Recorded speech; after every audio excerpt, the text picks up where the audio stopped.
परमात्मा ने, कबीर जी ने आकर हमें ये मार्ग बताया कि जैसे तुम लकड़ी फूंकते हो, उसमें प्रदूषण 7 बराबर होता है, और इसमें प्रदूषण नाम मात्र सा होता है। रुई का प्रदूषण नहीं बन पाता। घी डाले जाओ और जलाए जाओ, एक 200 ग्राम रुई से आप 10 क्विंटल 100 क्विंटल घी को सवा कर सकते हो, हवन कर सकते हो। प्रदूषण तो नाम मात्र भी नहीं है, और केवल घी का लाभ हमें वायुमंडल में मिलता है। तो परमात्मा की इस तरीके को हमने अपनाया, और ये हवन हम करते। केवल ये एक यज्ञ है, हमने 5 यज्ञ करनी है, या 5 यज्ञ संपन्न होती हैं। जैसे आप जी यहाँ दान करते हैं, उनका सामूहिक लाभ होता है। उसमें से आप पाठ भी करवाते हो, तो यहाँ जो पैसा है भंडारे में लगता है, ये धर्म यज्ञ हो रही है।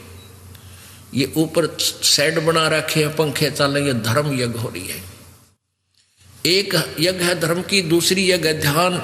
यहाँ आकर भगवान याद आता, दूसरी बात याद नहीं आती। ये ध्यान यज्ञ होगी, भगवान के चरणों में उसकी याद बनी रहना, ये ध्यान यज्ञ है। और तीसरी यज्ञ हवन की। यहाँ जितने भी ये पाठ चल रहे हैं, प्रत्येक प्राणी की, प्रत्येक व्यक्ति की अलग अलग ज्योतियाँ जलाई जाती हैं।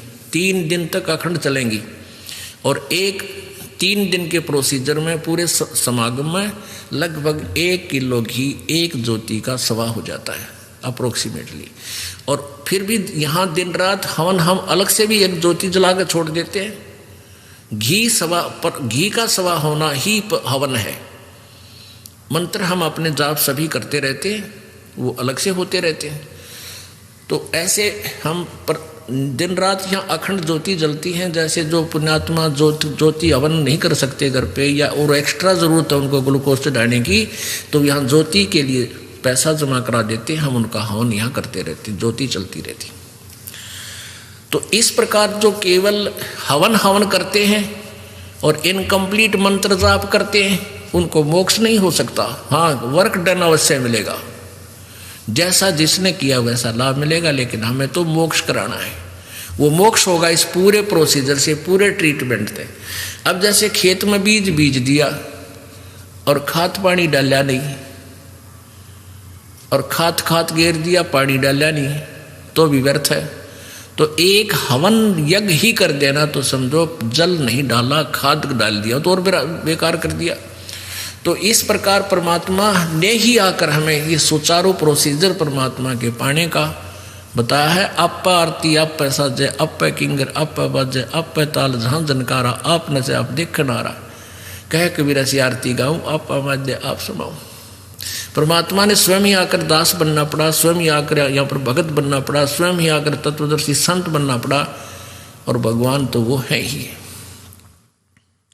आज का प्रसंग सत्संग प्रारंभ हुआ था कि जैसे वर्क डन ही जीव को मिलता है, यहाँ पर कर्म प्रधान है, बिल्कुल सत्य है, कर्म प्रधान है। अब हम वो कर्म क्यों ना करें जिससे हमारा मोक्ष हो।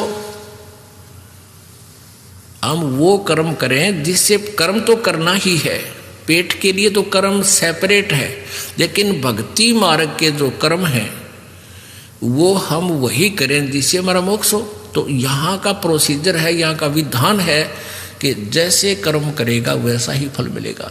जो शास्त्र विदिता का मनमाना आचरण यानी कर्म करेगा, साधना करेगा, तो उसको यूजलेस है। गीता अध्याय नंबर 16 के श्लोक नंबर 23 में, मन तू पावेगा अपना किया रे, भोगेगा अपना किया रे। मन तू पावेगा अपना किया रे, भोगेगा अपना किया रे। सत सही।